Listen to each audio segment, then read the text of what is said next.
مسلمان عورت کے لیے بغیر خوشبو لگائے اور بناؤ سنگار کیے مسلمانوں کے ساتھ عید کے دن عیدگاہ جانا ایک شرعی عمل ہے۔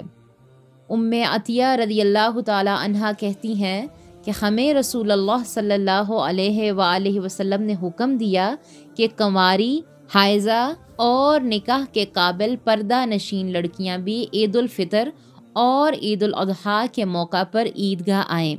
چنانچہ حائضہ عورتیں نماز کی جگہ سے الگ رہیں اور خیر کے کام میں اور دعا میں مسلمانوں کے ساتھ شریک ہوں۔ اس پر میں نے کہا، اللہ کے رسول صلی اللہ علیہ وآلہ وسلم، اگر ہم میں سے کسی کے پاس اوڑھنی نہ ہو تو؟ اس پر آپ صلی اللہ علیہ وآلہ وسلم نے فرمایا کہ اپنی بہن کی چادر یا اوڑھنی لے لے، یعنی کہ مانگ لے۔ جس طرح فرض نمازوں میں اور جمعے میں عورتوں کا مسجد آنا جائز ہے، اسی طرح عیدین میں بھی ان کی حاضری جائز ہے۔ اس میں ایک حکمت تو یہ ہے کہ خطبے میں دین کے مسائل بیان کیے جاتے ہیں اور دین سیکھنا عورتوں پر بھی فرض ہے۔ نسلوں کی تعمیر ماؤں سے اور عورتوں سے جڑی ہوتی ہے۔ دوسرا کہ عید مسلمانوں کی اجتماعی شان و شوکت کے اظہار کا دن ہے۔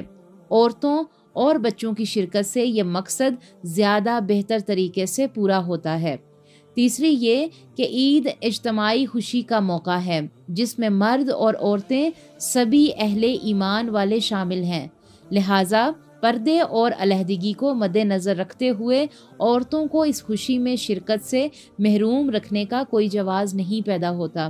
اگر کسی خاتون کو کوئی ایسا عذر لاحق ہو جس کی وجہ سے وہ عید کے اجتماع میں شریک نہ ہو سکتی ہو تو اس کا یہ عذر اگر دور ہو سکتا ہو تو ضرور کیا جائے تاکہ وہ اس خوشی اور عبادت کے موقع سے فائدہ اٹھا سکے۔